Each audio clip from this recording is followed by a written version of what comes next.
Hello and welcome back to Economic Decision Analysis. We're still in Chapter 1, talking about annuities, but now we're going to talk about beginning of the time period annuities. In the previous video, we're talking about annuities that were paid at the end of each time unit. Now we're going to learn how to deal with annuities that are paid at the beginning of each time unit. So if they were paid at the end of each time unit, and let's say we had 4 annuities, the timeline that we would observe will be something like this. 4 annuities paid at the end of each time unit. However, if they are paid at the beginning of the time unit, then what we observe is those very same annuities, the 4 of them, but instead of having nothing at time 0, we have nothing at time 4. We still have 1, 2, 3, 4 annuities, but they are paid at the beginning of each time unit. The formula that we have learned for example, present value of an annuity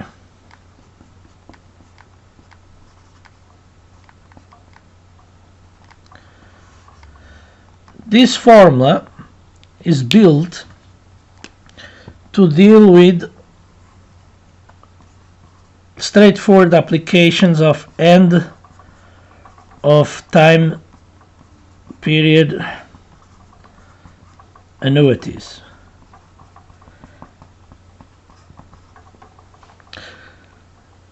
So as the textbook does not give us one to deal with beginning of the time period of annuities, we can adjust the usage of this formula to our given scenario. So if this only works for end of the time period annuities, well, we have these 3 that match that definition.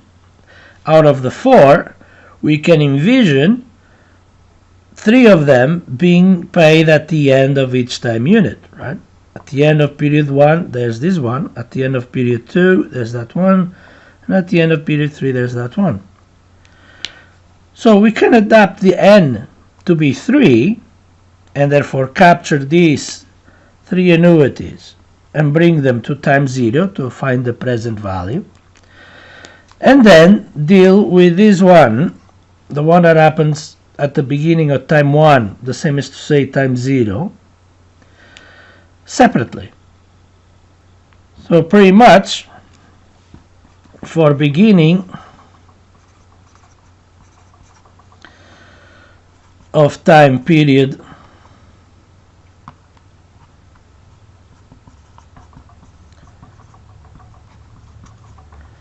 annuities,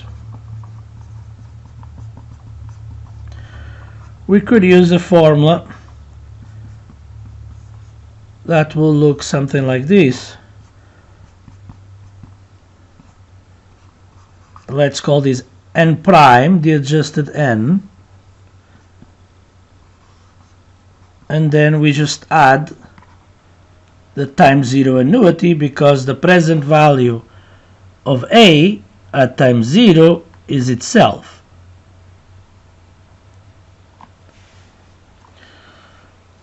So I've just rewritten the present value of an annuity formula for beginning of the time period annuities.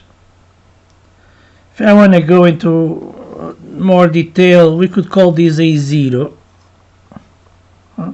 just to remind you later on that we are adding the time 0 annuity, even though they are all of the same value, the A's, but to reinforce, that's the time 0 one, and these are the other ones that fit the end of the period definition. So as before, then let's just simulate let's say, what if A is $200, the interest rate is 8%. What will be the present value of this stream of cash flows? So we'll have E is equal to 200, 1 minus 1 plus 0.08. How many end of the period annuities? 1, 2, 3, so to the power of minus 3, divided by 0.08 plus the 200 annuity that happens at time 0. So this will give $715 plus 42 cents.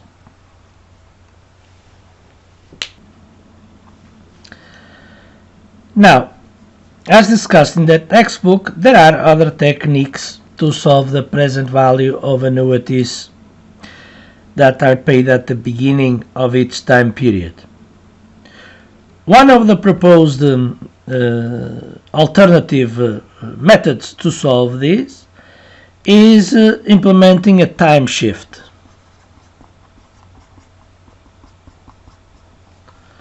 So basically what this is saying is modify the timeline in such a manner that the present value is equivalent, but that allows you to envision the annuities at the end of each time unit instead of at the beginning of each time unit.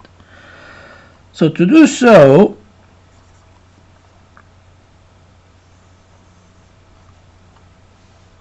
basically we'll have to assume time 0 to be the real time minus 1, but we'll see that as time 0. Then time 0, the real 1, we would envision as a modified time 1, and so on. So time 1 would become time 2, time 2 would become time 3 would become time 4, and time 4 would become time 5 if I wanted to go that far. The point is to see these as end of the period annuities. So what happens after, it wouldn't matter. So there'll be 0 at time 0 of our modified timeline, and then 4 end of the period annuities. Now, using this technique, it's going to give you the present value of all this stuff at this pseudo time 0, right? Which in reality is minus 1. So we can use the formula that we already knew for the present value of end of the period annuities, but after we compute that, we need to realize that our true time 0 is here. So if we compute this present value, which in fact is the present value at time minus 1, whatever that number is, we need to push it forward to have the present value at the true time 0. So you would push it forward using the mother of all formulas, being the n to push forward 1 time unit. The present value will be this t minus 1, and the future value would be this p at time 0.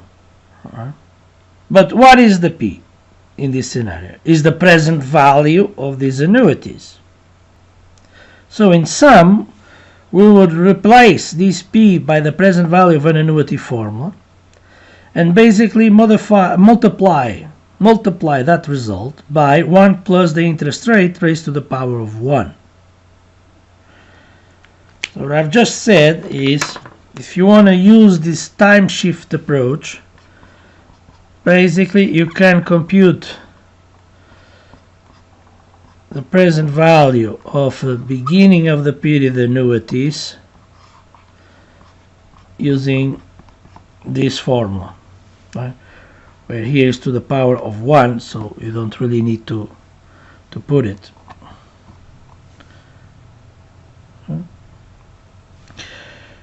So what you would have would be 200, 1 minus 1 plus the interest rate of 8%. Here you see 1, 2, 3, 4 end of the period annuities. So your n would still be 4. In this formula is negative n, so negative 4. Divided by 0.08.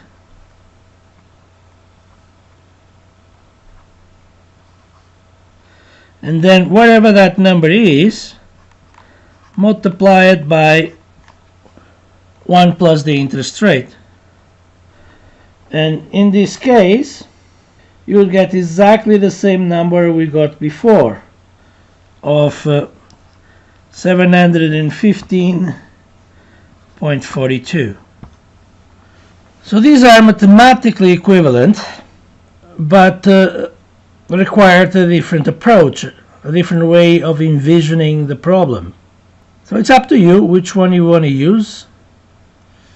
Pick whichever one you feel more comfortable with. So in sum, you have two potential formulas to use when solving the present value of annuities paid at the beginning of the period. If you follow this approach, the one we started this video lesson with, what you are doing is envisioning just the end of the period annuities on this part of the formula, and then add the one at time 0 separately. The important thing to recall is that the n is not the number of annuities paid, is just the number of annuities paid at the end of each period, what we're calling the n prime. So here there are only 3 out of 4 end of the period annuities. Meaning what? That the n prime we are referring over there is basically equal to the total number of annuities minus 1. Right? Another approach to solve for the present value of annuities paid at the beginning of every period is by doing the time shift. What the time shift does, basically envisioning the true time 0 here, and then imagining this at time 1, this at time 2, and so on, right? What that does is to give you the present value one period before the true present value, right? So that's why we need to compound when we use the time shift approach. One time, let it earn interest for 1 year to be mathematically equivalent to the other one, right? Because we are looking at the present value at time 0, not at time minus 1, at time 0. So we need to bring that to time 0. The easy part of implementing this second way of solving for the present value of the beginning of the period annuity is that the n is simply just the number of annuities paid. Right? That one was the number of annuities paid minus the one paid at time 0, so n prime equal to n minus 1, whereas this n is just as before when we're dealing with end of the period annuities. This is just the number of annuities paid. So in that sense, it's easier because you don't need to modify the n. But if you don't modify the n, then you need to multiply whatever result you get by 1 plus the interest rate. If you prefer to see it this way, where you modify the n just to capture the end of the period annuities, then you need to add to this computation one more annuity, the one paid at time 0. these two, regardless of which approach you prefer, you get the same result. Now, what about the future value?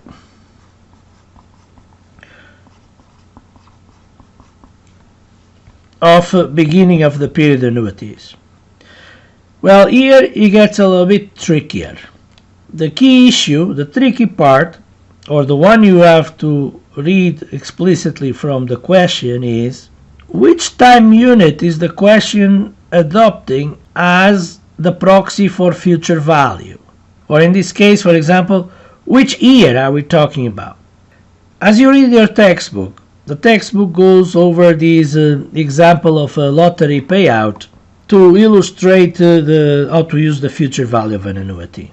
And what they are saying is the future value for them is when the last annuity is paid. Okay?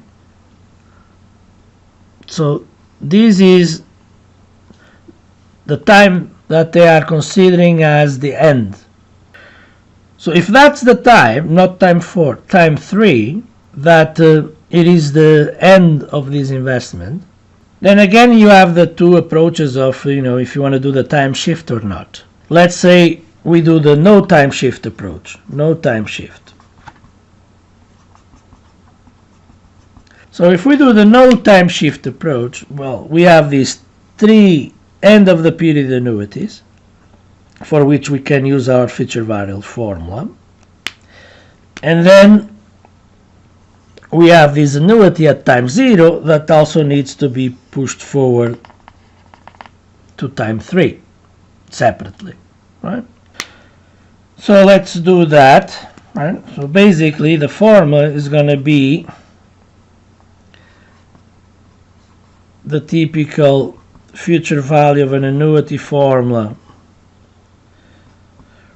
where the n is just the ones we see at the end of every time period, right? Plus the future value of this amount, A, I'm just using A because it's going to be equal to the other amounts, pushed forward using the mother of all formulas, but instead of having P we have A, pushed forward the number of years that we want. 3, right? So this amount will have to earn interest for 1, 2, 3 years.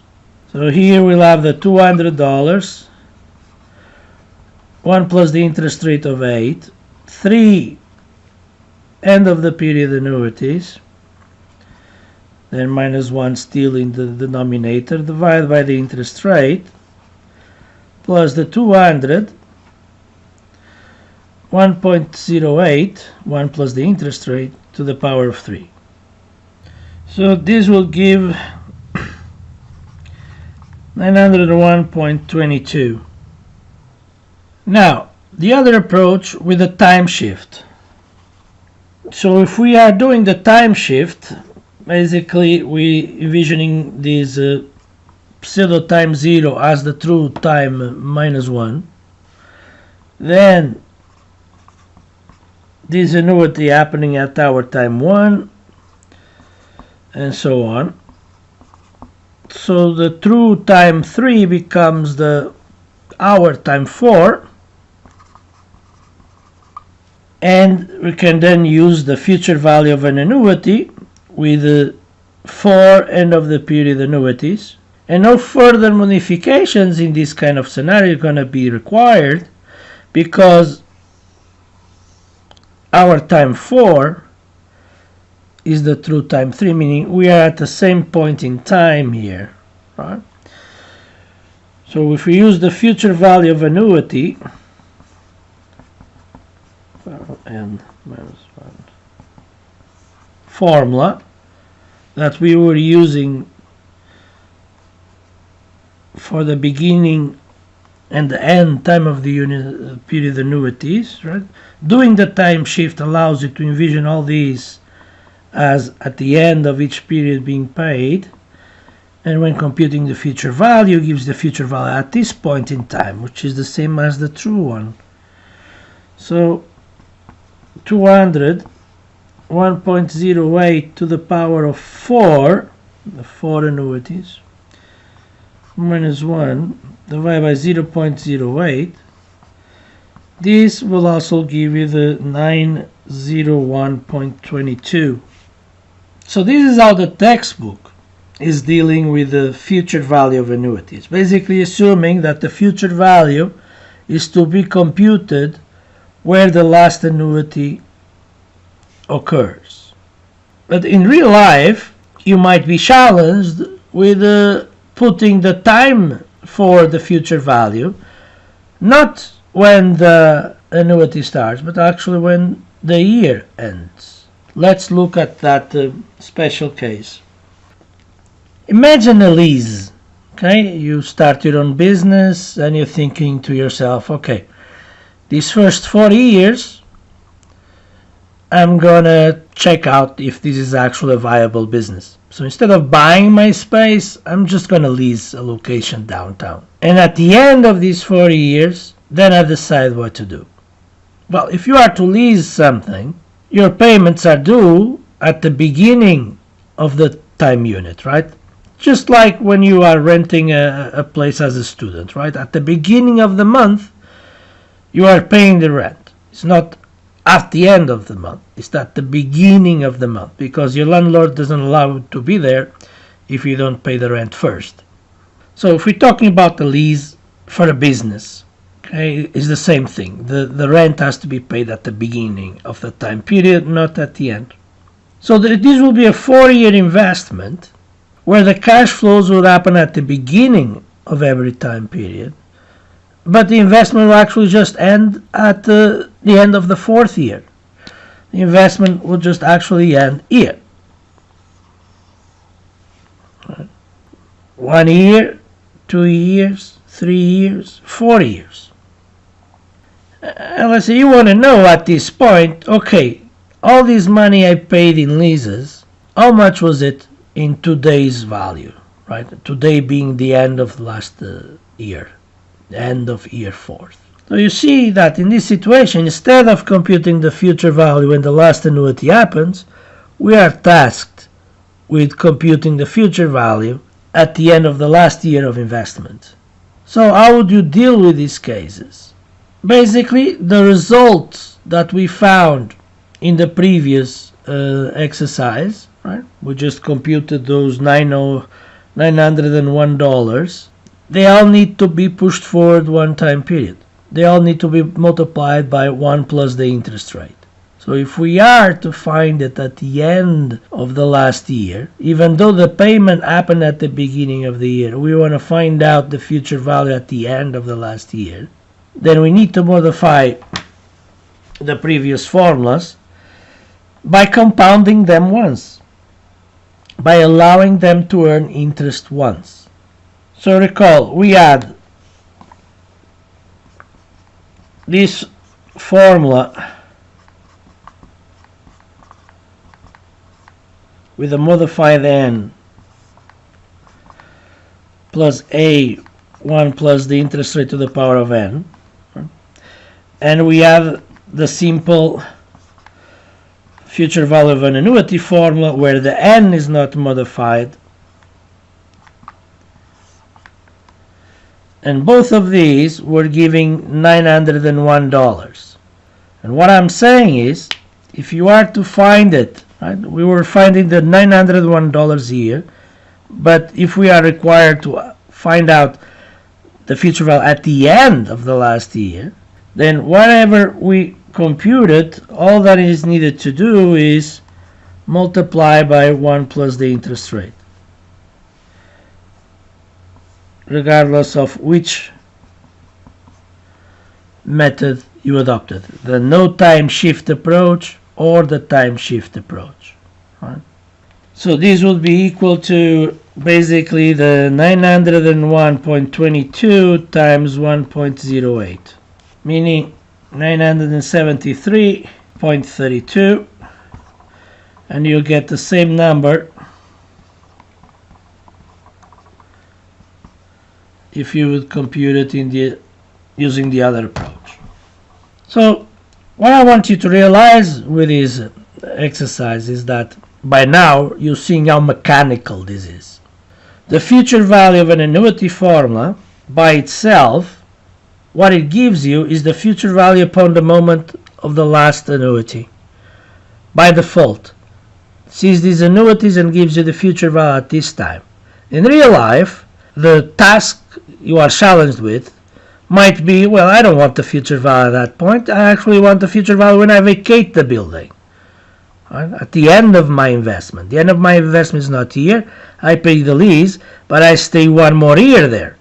So I want to know how much I spent at this point. What was my total expense with the lease in year $4?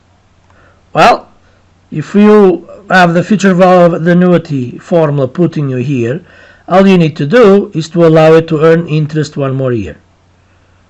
And so whatever this value plus interest, whatever that value plus interest, right? So you multiply what you got by 1 plus the interest rate, and that's how you get that result.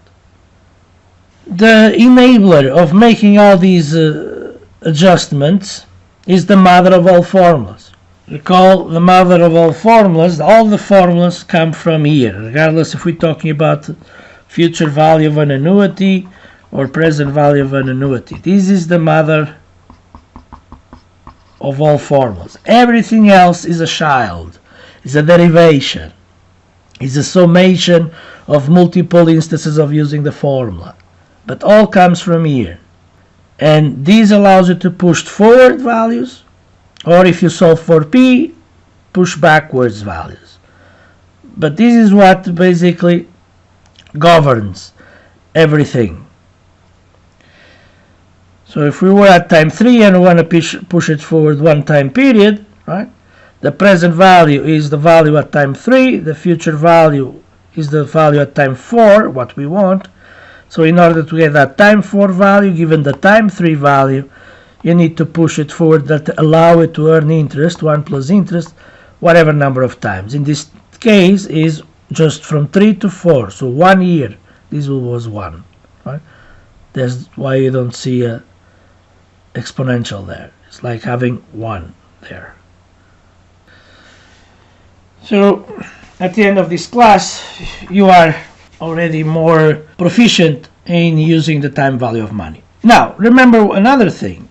When challenged with an exercise and you have no clue how to solve it, this is the only formula that you really need. If this annoys you tremendously, then you can always compute the future value of whatever time line using the mother of all formulas, summation of all future values. So we'll have the A0, and let's say I'm talking about still time 4. Okay, so I want to push all these to time 4. So this A would be earning 1, 2, 3, 4, right? 1 plus I, 4 periods of earning interest. Then you'll have the A1 earning 3. Then you'll have the A2 earning 2 periods of time interest. Then you'll have this guy, A3, earning 1 period of time interest. So this will still give you 973.32. So when in doubt, always go back to the mother of all formulas and do it one by one. Right? What I was doing was pushing this guy alone there, then this guy alone there, then this one alone there, and then this one there, one by one. Now, here, it seems, okay, why don't I use then that all the time? So much simpler. Well, what if you have like 400 months of payments ahead of you? Then this will become really tedious to do. So we have the shortcut formulas, which are most useful, of course, when we have a very large n. So it's useful to know. In class exercises, simulations, typically our n is small, so allows you to, when in trouble, always go back to the mother of all formulas, or use this last approach, right, the last resource approach, as a robustness check for your results.